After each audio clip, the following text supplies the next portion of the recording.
Bom dia! Bom dia! Quinta-feira, 11º dia do nosso estudo do livro de Provérbios. E mais uma vez as misericórdias do Senhor se renovam nesta manhã sobre as nossas vidas. Mais um dia, mais uma oportunidade de aprendermos, de estarmos mais pertinho de Deus. E aprendermos com a sua palavra e transbordarmos na vida de outras pessoas. Que o Senhor nos cubra, que o Senhor nos guarde neste dia e que nós possamos ver o cuidado e o amor de Deus em cada detalhe hoje. Se atente aos detalhes hoje. Você vai ver o amor e a presença de Deus de uma maneira linda, de uma maneira muito linda.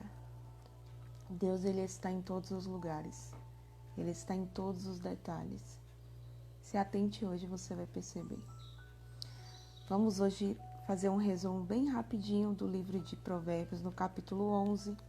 E eu vou começar a partir do versículo 2, que diz assim: Em vindo a soberba sobrevém a desonra, mas com os humildes está a sabedoria. A Bíblia está falando aqui que o sinal da desonra, ela vem pela soberba. Quando o homem está prestes a ser desonrado, quando o homem está prestes a cair, é por conta da soberba, né? Do orgulho, da altivez. Então esse é um sinal. Uma pessoa soberba, ela está a um passo ali da desonra, da vergonha, da queda, da quebra. O justo é libertado da angústia e o perverso a recebe no seu lugar. Deus, ele tira a angústia do justo e entrega sobre o perverso. O ímpio com a boca destrói o próximo, mas os justos são libertados pelo conhecimento. Ou seja, de novo a Bíblia falando sobre a questão da língua. Sobre falar, com a boca o ímpio destrói o próximo, mas os justos são libertados pelo seu conhecimento. O mexeriqueiro descobre o segredo, o fofoqueiro descobre o segredo, mas o fiel de espírito o encobre. O mexeriqueiro, ele gosta de futucar, ele gosta de saber, ele vai atrás, ele fica querendo saber para destruir, para difamar, para caluniar, para aumentar a história. Mas a Bíblia fala que o fiel de espírito, aquela pessoa prudente, aquela pessoa sábia, o encobre, abafa. Tem uma frase que diz que a fofoca, ela acaba no momento que ela cai no ouvido do sábio. Por quê? Porque o sábio, ele não repassa, ele não tem tempo, ele não gosta dessas coisas. É perda de tempo, é destruição. Como eu já falei aqui no decorrer dos estudos, quem cuida da vida dos outros não está cuidando da própria vida. E o sábio, ele não gosta, ele não tem tempo para estar cuidando da vida dos outros. Mas o mexeriqueiro, ele não só quer saber, como ele vai atrás da informação para saber. Entendeu? Não tem nada a ver com a vida dele, mas ele gosta de cuidar da vida dos outros. Ele gosta de falar dos problemas dos outros. E isso ele está nada mais, nada menos do que anunciando que a vida dele é tão bosta, desculpa o termo, mas que a vida dele é tão bosta, que a vida dele está tão bosta, que é melhor ele olhar a vida dos outros, né? A vida dos outros é mais importante, faz mais sentido do que a dele. Não havendo sábia direção, cai o povo, mas na multidão de conselhos há segurança. Então, muitas vezes as pessoas caem, talvez muitas vezes você passou por situações difíceis até, e a sua visão estava limitada, porque você estava enxergando apenas com a sua visão. Mas quando você busca uma pessoa sábia, que tem um conselho, que tem uma palavra assertiva para o seu coração, com certeza você encontra segurança. Porque você começa a enxergar, você ouve de quem está enxergando de fora a situação. E ela te dá uma nova visão daquilo que você estava enxergando de uma certa maneira. Você consegue enxergar com mais clareza e você acaba encontrando segurança, né? Como isso é bom. Como é bom encontrarmos pessoas em que primeiro, a questão da privacidade, em você se sentir seguro em saber que você está compartilhando algo com alguém e aquela pessoa não irá repassar aquilo. E outra, como é maravilhoso você encontrar, você ouvir conselhos e aquele te dá uma direção, né? Aquele te dá um caminho de algo que você não estava conseguindo enxergar. Então a Bíblia fala sobre isso, que um conselho, na multidão de conselhos há segurança. Então procure sempre pessoas, não apenas para desabafar, mas pessoas que vai saber direcionar você para a solução do seu problema. Gente que quer saber do seu problema tem um monte. A gente que vai resolver, gente que vai te ajudar a resolver o seu problema é diferente. Então, procure essas pessoas, tenha clareza, não saia contando a sua vida, nem as coisas que estão acontecendo na sua vida com qualquer pessoa. Vá buscar pessoas que irão te direcionar, que irão trazer clareza, que irão trazer um entendimento para o seu problema, né? A resolução do seu problema. É como você ir ao médico, né? Você não fica falando de problema de saúde para uma pessoa que não entende o que a pessoa vai fazer por você. Pode até lhe dar uma instrução de algo, eu fiz isso e resolveu, eu fiz aquilo e resolveu. Mas cuidado, né? Nem sempre isso dá certo. Quando você quer cuidar da sua saúde, você vai buscar quem? O médico. Busque pessoas que quando você vai se dirigir a elas, elas vão ouvir o seu problema, vão identificar qual é a causa do seu problema e vai lhe dar uma direção para você tratar. E não encostar em você e ficar compartilhando da sua miséria, compartilhando do seu problema. E fulano, verdade. Ficar concordando ou jogando mais areia em cima, sabe? Não ande com pessoas assim, não compartilhe suas coisas com pessoas assim. Não compartilhe com quem não vai acrescentar nada, só vai lhe causar mais peso e angústia. Compartilhe com pessoas que, assim como os médicos, ouve, entende, sabe qual é a causa e você vai sair da presença daquela pessoa já sabendo como resolver. Isso é sabedoria também, tá? Você vai se sentir muito mais seguro em lidar com pessoas assim, porque cada um vai falar da própria limitação. Mas o sábio, ele fala dando um norte, ele fala dando uma direção. Ele não apenas concorda com tudo que você fala ou acha que a situação realmente não tem jeito. Ele sempre vai encontrar solução, ele vai lhe ajudar a encontrar solução. E você vai se sentir seguro. A mulher graciosa alcança a honra, como os poderosos adquirem riqueza. Uma mulher sábia, uma mulher graciosa, uma mulher que sabe que ela exala assim uma presença, um perfume diferente. Eu não estou falando aqui de beleza, de padrões, estou falando de uma graça, eu estou falando de uma presença, sabe? De uma ternura, de uma sabedoria que compõe essa mulher. E a Bíblia fala dessa mulher e no decorrer do finalzinho do livro de Provérbios, do estudo de Provérbios, você vai ver quem é essa mulher, né? A mulher virtuosa. E a Bíblia fala que quem encontra essa mulher, o homem que encontra essa mulher, encontra um favor do Senhor. Porque ela é diferente. A mulher graciosa, ela é diferente. As pessoas olham para ela e percebem que ela é diferente. Há uma diferença no seu falar, uma diferença na sua forma de agir, de se comportar. E ela é admirada. E a Bíblia compara essa mulher graciosa como os poderosos da terra. Essa mulher adquirirá riquezas, essa mulher adquirirá bens. Essa mulher alcançará a honra. O homem bondoso faz bem a si mesmo, mas o cruel a si mesmo se fere. A Bíblia está falando aqui sobre a pessoa que ama a si mesma. O homem que ama a si mesmo, que é bom consigo mesmo. Ele faz o bem a si. Ele não se coloca em caminhos malignos, em caminhos maus, porque ele se ama, porque ele sabe que ele é imagem e semelhança de Deus e ele merece o bem, a começar por ele mesmo. E quantas pessoas vivem fazendo o mal a si mesmas, talvez nem percebem, nem têm consciência ou não têm clareza do tanto que os seus comportamentos, as suas atitudes são prejudiciais a si mesmas, mas muitas vezes fica buscando e cobrando que os outros façam bem a elas. Entenda uma coisa, aquilo que você faz para você, aquilo que você faz com você, é aquilo que os outros também irão fazer. Então, se você não se ama, Não adianta você ficar cobrando amor dos outros. Se você não se respeita, não adianta você cobrar respeito dos outros.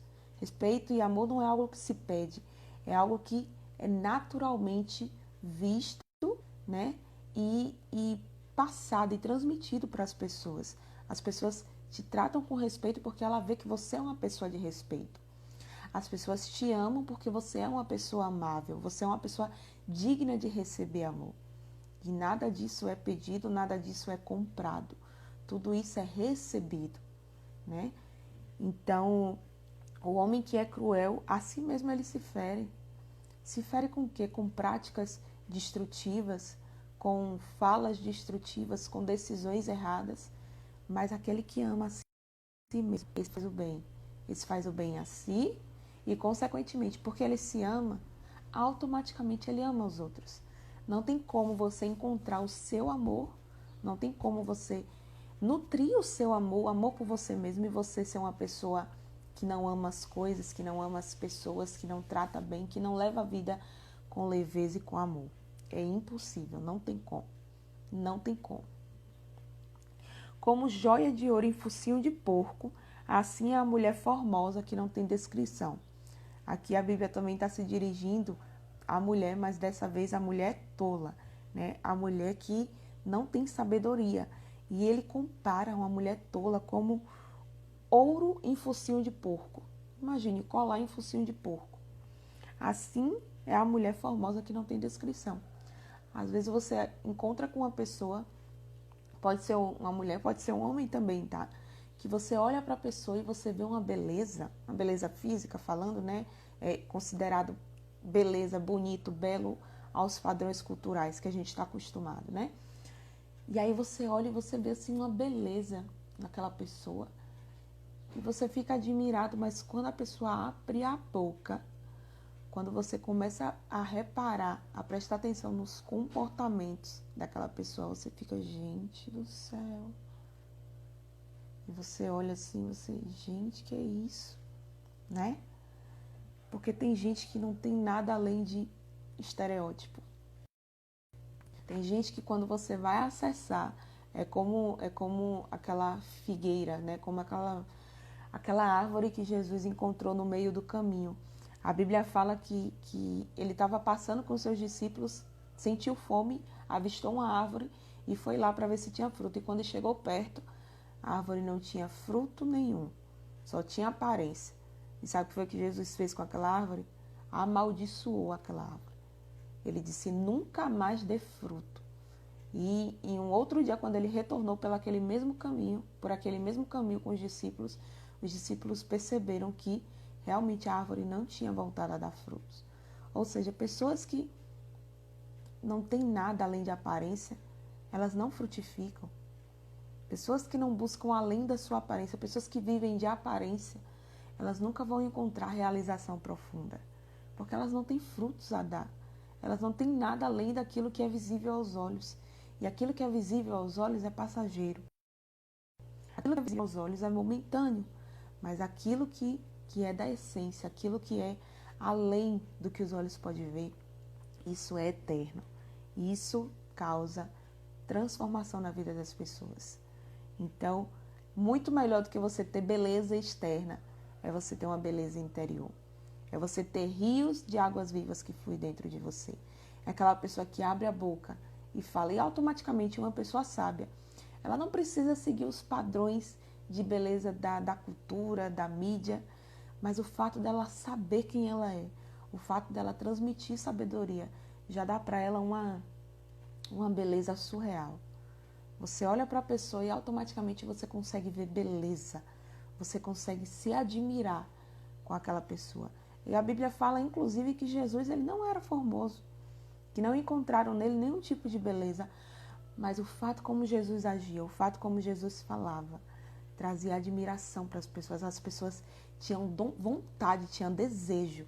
A Bíblia fala que multidões seguiam Jesus, Jesus atravessava o mar, as pessoas davam um jeito de ir para o outro lado da cidade e encontrar com ele, porque a beleza de Jesus era além dos estereótipos considerados belo. Mas uma pessoa linda estereotipamente, mas que não tem sabedoria, que não tem essa graça, infelizmente, não vale a pena ter por perto. Você olha assim para a pessoa e fala, gente do céu, pelo amor de Deus. Vai em paz, meu filho. Pior é quem é feio e ainda não é tolo, né? Aí é pior ainda, né? Pior do que o belo, visível e tolo de palavras é o feio e o tolo, mas enfim, não existe ninguém feio, né, gente? Somos a imagem e semelhança de Deus. Amém. A quem dá liberalmente ainda se lhe acrescenta mais e mais, e ao que retém mais do que lhe é justo, se-lhe-á em pura perda.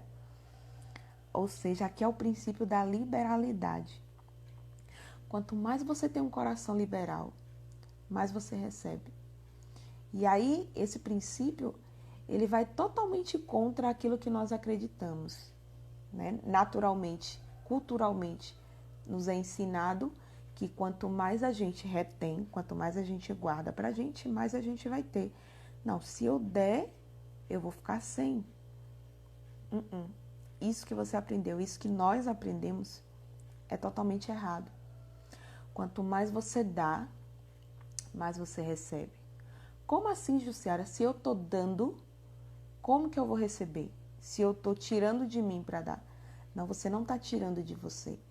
Você está falando para você mesmo e para o mundo e para o universo. Você está dizendo, através da sua liberalidade, que você tem tanto que você transborda. Quem não tem, não transborda. Quem não tem, não dá. Não tem como você dar aquilo que você não tem. Mas quando você dá, você está mostrando para você está mostrando para o universo, você está atraindo energia. E aqui eu estou falando até de ciência, tá? Se você não quer dar muito crédito à palavra, a ciência fala sobre isso. A física quântica fala sobre isso. Sobre o fluxo da liberalidade, sobre o fluxo de dar e receber. E o que a ciência fala, a Bíblia já está revelando há milênios, né? Então, quanto mais você dá, mais você está dizendo para o universo, eu transbordo, eu tenho tanto que eu transbordo. E o universo entende que se você tem, que se você dá, você é uma pessoa que flui. Então, se você é uma pessoa que flui, mais será dado a você. E é isso que a Bíblia está dizendo. A quem dá liberalmente, ainda se lhe acrescenta mais e mais. Aquela pessoa que tem o fluir, aquela pessoa que gosta de dar, aquela pessoa que gosta de ofertar, de entregar, de abençoar, de doar. Quanto mais essa pessoa faz isso, mais essa pessoa recebe, porque é um princípio. E princípio não muda. Princípio é fundamento, é estrutura. Quanto mais você faz, mais você recebe. Quanto mais você dá, mais você tem. É dando que se recebe. Quando a Bíblia fala é dando que se recebe, você imagine que você está num fluxo aqui, ó. Existem pessoas do seu lado e você tem algo aqui e existem pessoas também desse lado. Então, eu tô com essa caneta. Quando eu dou isso para essa caneta, eu estou ativando o fluxo de entrega. Então, à medida com que eu entrego, automaticamente algo vai vir daqui e chegar até mim. Porque eu estou repassando, mas no momento em que eu seguro, no momento que eu retenho, eu estou travando a torneira do fluir. Eu estou trancando a torneira do fluir. Então, automaticamente, se eu seguro isso aqui, eu vou ter apenas isso aqui. Mas quando eu solto, quando eu libero, quando eu entrego, quando eu oferto, quando eu dou, automaticamente eu estou ativando no reino físico, no reino espiritual, no reino energético, eu estou ativando o fluxo de movimentação. Então, quando eu dou, automaticamente eu recebo. Quando eu entrego, automaticamente eu irei receber. É dando que se recebe. É dando que se recebe. Mas entenda, isso não tem que ser por barganha nem por interesse. A Bíblia está falando aqui de liberalidade. É o princípio da liberalidade. Eu tenho um coração que é liberal. Então eu faço, eu entrego, automaticamente a vida irá me retornar. Eu irei receber. Mas aquele que retém, isso lhe será em pura perda. Aquelas pessoas que quanto mais retém, quanto mais ela tem medo de perder, mais ela perde. Quanto mais ela se preocupa em reter, mais danos, mais prejuízo ela tem. Por quê? Porque ela está o tempo todo preocupada, ela tem uma mentalidade escassa. Ela não tem uma estar no meio da rica. E eu não tô falando de riqueza, assim, material apenas, sabe? Bom dia, bom dia. Eu não tô falando aqui apenas, eu não tô falando de riqueza, porque tem gente que tem dinheiro, mas continua sendo escasso. Eu estou falando aqui de pessoas com mentalidade abundante, com mentalidade produtiva. E isso não tem nada a ver com você ter dinheiro, porque tem gente que tem, mas não dá. Tem gente que o pouco que tem ainda é liberal, entende? E aí está a riqueza. A pobreza, ela não fala sobre a pessoa ter falta de dinheiro, a pessoa fala sobre uma pessoa improdutiva, pessoa que não produz nada, que não faz nada, que vive ali na mesmice, que vive ali na miséria mesmo, sabe? Não no sentido de não ter, mas no sentido de ter aquela mentalidade que ela não tem. E a pessoa rica, a pessoa próspera, ela pode não ter tanto, mas ela age com liberalidade, ela age com doação. E a Bíblia fala aqui embaixo, a alma generosa prosperará, e quem dá a beber será descedentado, ou seja, quem dá de beber será saciado. Quando você tem essa liberalidade em dar, pode ter certeza, você não ficará sem. Deus, ele tudo contempla, ele tudo sabe, ele tudo vê. Você será saciado. Muito mais daquilo que você deu. É como lançar semente. Quando você lança a semente na terra, você nunca vai colher na proporção com que você semeou. Você sempre colhe muito, muito, muito mais. Quem procura o bem alcança o favor, mas o que corre atrás do mal, este lhe sobrevirá. O que perturba a sua casa herda o vento, mas o insensato é servo do sábio de coração. O fruto do justo é a árvore da vida, e o que ganha almas é sábio. Se o justo é punido na terra, quanto mais o perverso e o pecador. Nós sabemos que Deus, ele é um Deus justo, né? O sol, ele nasce para o justo e para os ímpios. E todas as pessoas estão tendo a oportunidade de viver mais esse dia. Então, Deus, ele é justo. E ele está falando aqui, se o justo é punido na terra, quanto mais o perverso e o pecador. Do mesmo jeito que Deus corrige o justo, do mesmo jeito assim será com o pecador. Ah, mas o pecador não está servindo a Deus. E daí? Todas as coisas pertencem a Deus. Quando ele quer fazer, ele faz. Com quem ele quiser, porque foi ele que criou, ele tem todo o direito. A Bíblia fala que é ele que dá vida, é ele que tira a vida, é ele que levanta, é ele que derruba, é ele que abate, é ele que exalta. Ele é Deus. Ele pode fazer o que ele quiser. E ele está falando assim, se ele pune até o justo na terra, quanto mais o perverso e o pecador. Mas quando Deus ele pune o justo, ele pune em amor, ele pune em correção, ele pune para que aquela pessoa cresça, para que o justo aprenda, se torne cada vez mais sábio, né? Mas quando o perverso é punido, aí pode ser que não tenha nem mais jeito, porque ele vai colher, tá? Então Deus, ele é um Deus justo, ele é um Deus sábio e ele tem poder para fazer todas as coisas que ele quiser. Tá bom, gente? Então esse foi o estudo de hoje. Eu espero que você tenha tirado lições preciosas. Coloque em prática, continue colocando em prática, né, sobre a sua vida. E Deus, ele com certeza, ele vai se revelar a você de uma maneira maravilhosa. Você vai enxergar a vida, você vai enxergar Deus com outros olhos. Porque o Senhor, ele quer se revelar a você, tá bom? Beijo, até amanhã, se Deus quiser. Tchau, tchau.